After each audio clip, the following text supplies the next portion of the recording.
The next story is Avengers Shielding from Danger, Part 1. There's multiple parts. The Winter Soldier's boots slipped just a little as they slushed into the wet snow on the rooftop. He adjusted his balance but didn't slow down. He was on patrol, was determined to find something interesting to do with his night. As he leaped to the neighboring roof of a warehouse, he heard a buzzing in his ear. "Bucky, you there?" It was Captain America's voice. "Hey, Cap," answered Winter Soldier. He rolled as he landed on the warehouse's roof. "GPS has you near the Manhattan Bridge," Captain America said over the Avengers' comm device in Winter Soldier's ear. "I always love it when you keep tabs on me," Winter Soldier said, sarcastically. He and Captain America had been partners years ago, back when Winter Soldier was just a kid called Bucky Barnes. Now that he had grown up, Bucky couldn't resist giving his mentor a hard time now and again. Cap didn't take the bait. Instead, he simply said, "There's a situation. You're about a block away from an inactive top-secret SHIELD base," Captain America continued. "There's been a break-in."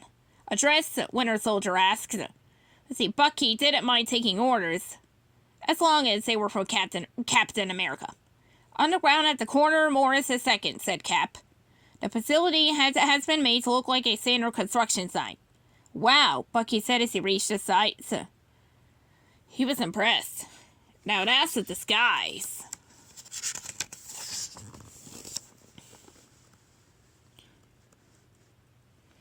Bucky would never have guessed that there was nothing to this building than steel beams and an elevator.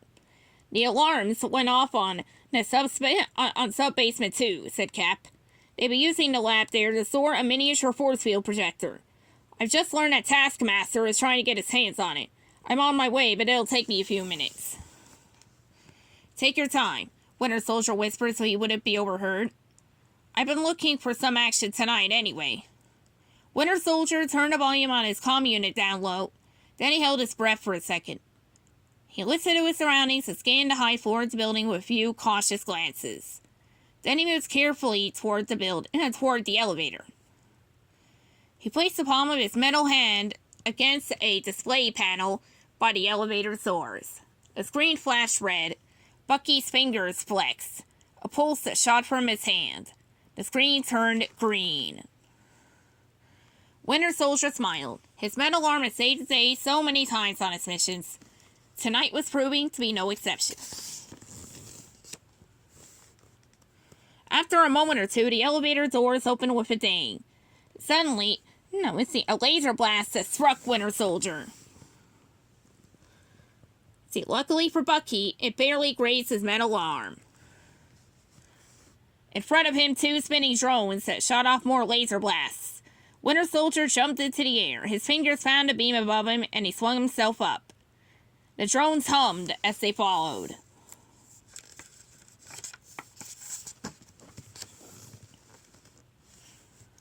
As the first drone shot out toward him, sending a laser blast that narrowly missed his head, Bucky pounced and grabbed the drone tightly with both hands. It was like trying to hold on to a giant top, but he held on tight. His weight instantly pulled the drone down, crashing it into his companion and knocking it out of the air. Bucky swung toward the nearest beam. He took the drone with him and smashed it into a nearby support pillar. Sparks shot everywhere. Bucky examined what little of the drone he still held in his hand. This wasn't SHIELD technology. This belonged to someone else. Suddenly, laughter echoed from inside the elevator. "Sounds like an invitation," Winter Soldier muttered to himself. He stepped into the waiting elevator car, then pressed the button marked Sub-Basement 2. As the doors closed, Winter Soldier looked up. There was no escape hatch of any kind. He reached into a pouch on his belt. The elevator car suddenly lurched. Then it lurched again. Winter Soldier understood what was happening right away. The elevator's cables were snapping one by one. Someone had damaged them. He quickly tossed a small capsule up toward the ceiling of the car, shielding his face as the capsule exploded. Bucky leaped for the newly formed hole above him just as the platform gave way beneath his feet. His metal hand reached out toward the wall of the elevator shaft as he tried to grab onto something. Anything. The car plummeted right past Bucky's attended floor and crashed on sub-basement 3. And the force of the explosion shook the elevator shaft. Above the wreckage, a figure hovered on a circular glider. The man's laughter filled the metal corridor. His helmet lit the room with its fluttering flame. Jack-o'-lantern! He was having a great night. His trap had worked perfectly. The second his drones had detected Winter Soldier, he had gotten to work damaging the elevator's cables. Jack-o'-lantern scanned a pile of rubble and sealed through his strange flaming helmet. "What are we looking for?" a voice asked from above him. Jack-o'-lantern glanced up just as one of Winter Soldier's boots struck his pumpkin head. Winter Soldier had been hiding above him in the elevator shaft. The force knocked the Jack-o'-lantern completely off his glider. The villain hit the ground with a thud, fumbling for words. How did you... Too stunned to form a proper sentence. Jack raised his hand and pointed it at Winter Soldier. There was a clicking sound, but nothing else.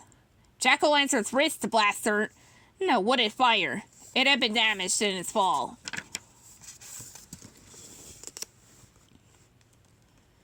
"Time to surrender, pumpkin spice," Bucky said with a wry grin. Jack-o'-lantern reached for one of the pumpkin bombs dangling from his belt. He tossed it at Winter Soldier. Bucky swatted it away as if it was nothing more than a fly. The bomb exploded harmlessly against the nearby wall. Winter Soldier smiled wider. And just like that, Jack-o'-lantern wasn't laughing any longer. It was quiet at Sub-Basement 3 as Winter Soldier finished tying Jack-o'-lantern's restraints. Suddenly, Bucky's comm unit broke the silence. "I'm almost there," said the voice of Captain America in his ear. The voice was muffled. There wasn't much reception so far underground. "You missed the party," Winter Soldier said. "I nabbed Jack-o'-lantern here, but I think we still have a problem." "What's going on?" Cap asked. "There's no sign of the force field projector," said Winter Soldier. "I even checked inside the skies and that giant gourd," he continued, smiling down at Jack-o'-lantern. The criminal only grunted. "I'll look in the lab next, but..." Before Winter Soldier could finish his thought, the call dropped. Just then, Bucky heard a rustling of something like wings in the shadows behind him. "It's worse than you think," a mysterious voice said. Winter Soldier tightened his fists. The night was finally getting interesting. To be continued with Avengers Shielding from Danger Part 2. A figure hovered in the darkness above Winter Soldier. The lights in the hallway of the SHIELD facility had been damaged, causing a flicker that made it hard to see. Bucky steeled himself for battle. Then the man swooped down into the light, his boots patting silently against the metal floor as he landed. "We need to move fast," said Falcon, leaving the shadows behind. "This way," said Falcon. He sprinted toward the stairwell. Without hesitation, Bucky followed. As they raced to the laboratory, one floor up, Falcon filled Bucky in on what had happened. He felt like he was missing something. Something important. Falcon had been flying home earlier that evening, ready to turn in. It had been a particularly tiring night of patrol, as Sam Wilson was doing his best to relax and enjoy the rest of the night. The fresh snow falling in a crisp air made that a little easier for him. That's when he saw the dark cloud moving toward him. At first, Falcon couldn't understand what he was seeing. The cloud was swirling and swaying as if pulsing with life. As he flew closer, Falcon realized it wasn't a cloud at all. It was a swarm of bats. Falcon did his best to use his wings as a shield against the sudden swarm. Fortunately, the bats weren't all that interested in him. They seemed to have another target in mind. Falcon watched to see where they were heading. As if with a single mind, the bats dove toward a nearby construction site.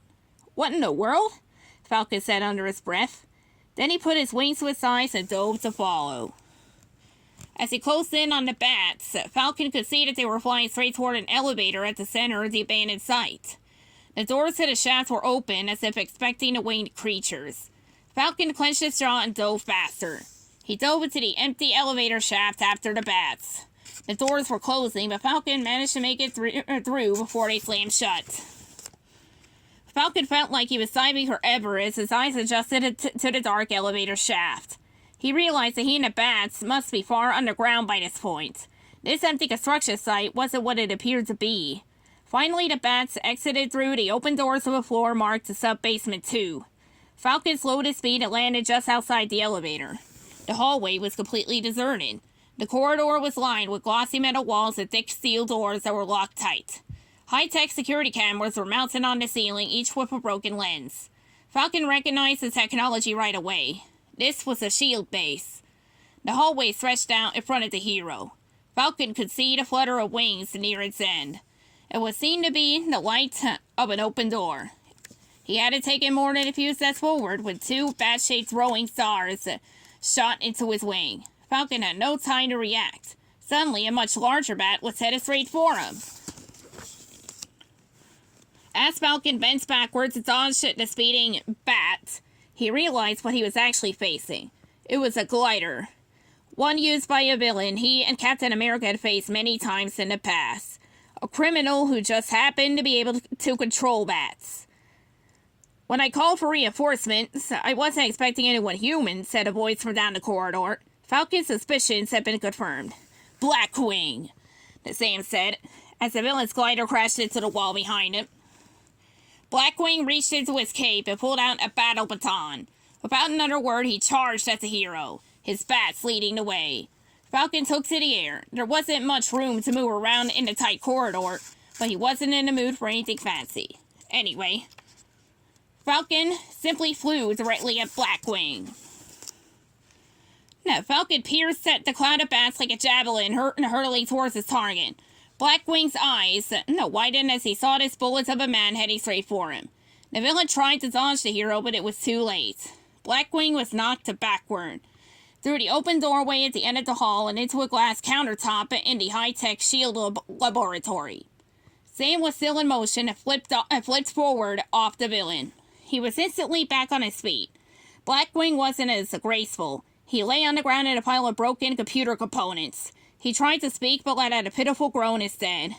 Then he was completely unconscious. And this is where I left him, Falcon said. He and Winter Soldier had just burst into that same shield laboratory on sub-basement 2. They had made the sprints from the lower floor in seconds. You were talking over your comm link earlier about a force field projector, said Falcon. I've seen prototypes before, but this guy didn't have anything like that on him. He nodded at Blackwing, lying in a lump in the middle of the room. Only thing that stood out to me was that empty safe. So Jack-o'-lantern and Blackwing, said Winter Soldier. They were just cover? He bent down and picked up Blackwing's battle baton. That's what I'm thinking, said Falcon. Low-level henchmen. Let's see, to keep us busy. Calm down, said Winter Soldier, tapping his ear. Cap's on his way, but I don't know when. Wait, interrupted Falcon. Over there. He pointed to a lone bat, flapping in the corner of the lab. The confused creature, flew into the hallway, but in the opposite direction of the elevator shaft. I think there's another way out of here, said Falcon. Falcon leaped into the air, and Winter Soldier raced after him. They followed the bat into a long, empty tunnel. Near the end of the tunnel stood a figure dressed in orange and blue. As he turned to face the heroes, Falcon instantly recognized him. It was Taskmaster. He was a villain more dangerous than Blackwing and Jack-o'-lantern combined. In one hand, Taskmaster clutched a shield, similar to that of Captain America. In the other, he held a small device about the size of a remote control. Falcon realized that the device Taskmaster was holding was S.H.I.E.L.'s Mystic Force Field Projector.